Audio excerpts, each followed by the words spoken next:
Donc c'est préparé et ensuite... que je ne connais pas. Voilà. Donc c'est la tente qui est tout au bout, le plus proche de l'eau.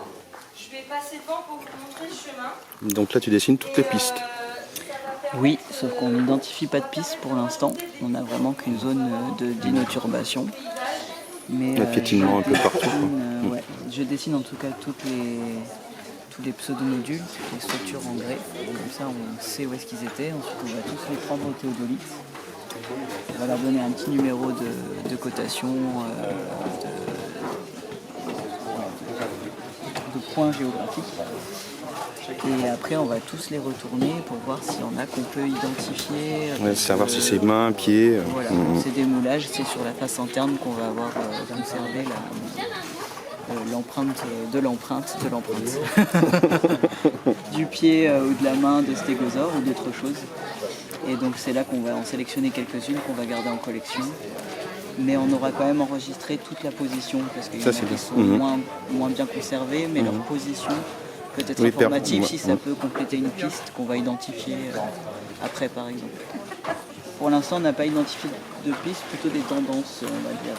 Sur une ligne il y a beaucoup plus de pseudonodules. Oui, les nodules, et là-bas il y en a moins sur le banc de sable, bien sûr. Sur le banc de sable il y en avait mais vraiment très proche du...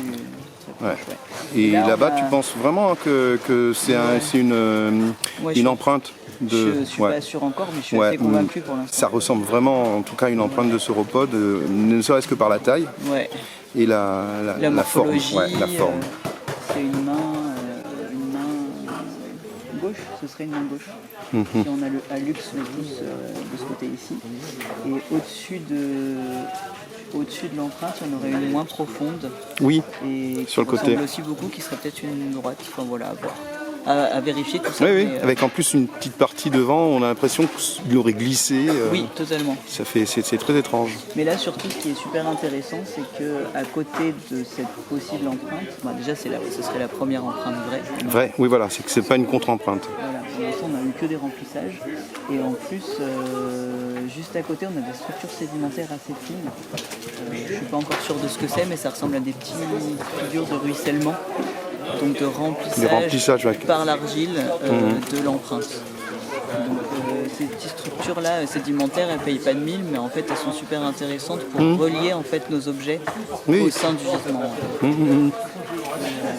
Et même d'y mettre une petite chronologie, même si c'est de quelques secondes.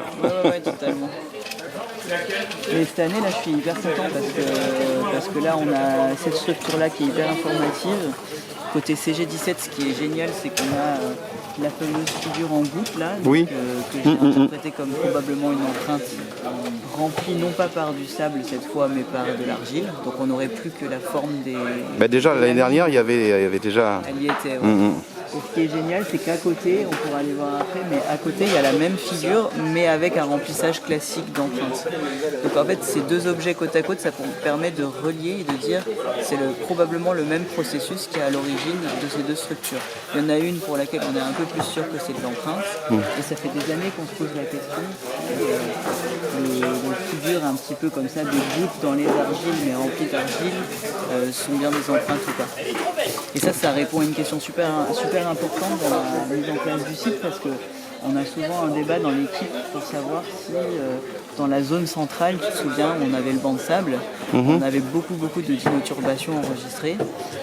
Du coup, on se disait intuitivement que les animaux ont davantage marché dans la partie centrale et dans les parties latérales, là où on a moins d'enregistrement de remplissage d'empreintes,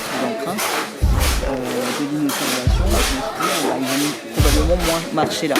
Sauf que si on cherche bien et qu'en fait on trouve des structures d'empreintes conservées dans les argiles qu'on n'avait pas vues jusqu'à maintenant ou qu'on n'avait pas identifiées jusqu'à maintenant, ça remet un peu en perspective notre hypothèse, et ce serait plutôt lié à un biais de conservation, c'est-à-dire que notre dinoturbation elle est davantage enregistrée au-dessus des sables ou dans les argiles qui ont ensuite été remplies par les sables. Alors que si c'est que dans les argiles, en fait, on a une sorte de biais de préservation. De préservation, parce que oui, c'est dans l'argile. Voilà. Donc, c'est pour ça que ces structures-là, d'un point de vue taphonomie, compréhension de la formation et de la modification du site et de la dénaturbation à Anger, c'est super intéressant parce que ça montre que c'est des biais de conservation et pas forcément le fait qu'on retrouve plus d'indices de piétinement à un endroit ne veut pas forcément dire qu'ils ont davantage piétiné dans cet endroit qu'à un autre, mais simplement c'est que voilà, il y a une conservation qui se fait à un endroit et moins à un autre. Ouais. Mais c'est marrant parce que au tout début, quand Didier était là, il avait commencé à voir les cupules et les formes, les structures en auge. Ouais. Et je me rappelle très bien, c'était en 2011 ou 2002, un truc comme ça. Et moi 2010 même. Ouais, 2010. Ouais, mais 2011, ça je sais parce que moi j'avais fait des photos à l'époque. Ah oui, d'accord. De lui en train de regarder les cupules et j'avais commencé même déjà à faire 2-3 petits croquis en me disant bah tiens c'est marrant, est-ce qu'il pensait déjà aux empreintes à l'époque et bon c'est pas qu'on n'y croyait pas mais c'est que c'était un truc un peu un peu bizarre. Il a fallu quand même quelques années avant d'être sûr et certain quoi. Ouais, totalement. Après, c'est les méthodes de fouille qui vont faire qu'on les trouve ou pas. Bien sûr. C'est vraiment une attention qu'on va donner à ces objets-là. Oui. Et quand on y porte attention, c'est ce qui s'est passé en 2016 d'ailleurs, quand on a trouvé les pseudonodules que Raphaël Royo-Torres a soupçonné que c'était des remplissages naturels d'empreintes que lui connaissait. Donc ensuite, on a été voir des sites en Espagne, Olieté, etc. et qu'on est revenu ici, à Teruel, et qu'on est revenu ici, et qu'on a cherché les fameuses stries, et on les a trouvées parce qu'on les cherchait. Ben voilà, c'est ça. Bien sûr. Sinon, on aurait creusé en dessous et heureusement que tu es là pour nous arrêter. Stop. Donc voilà. Cool.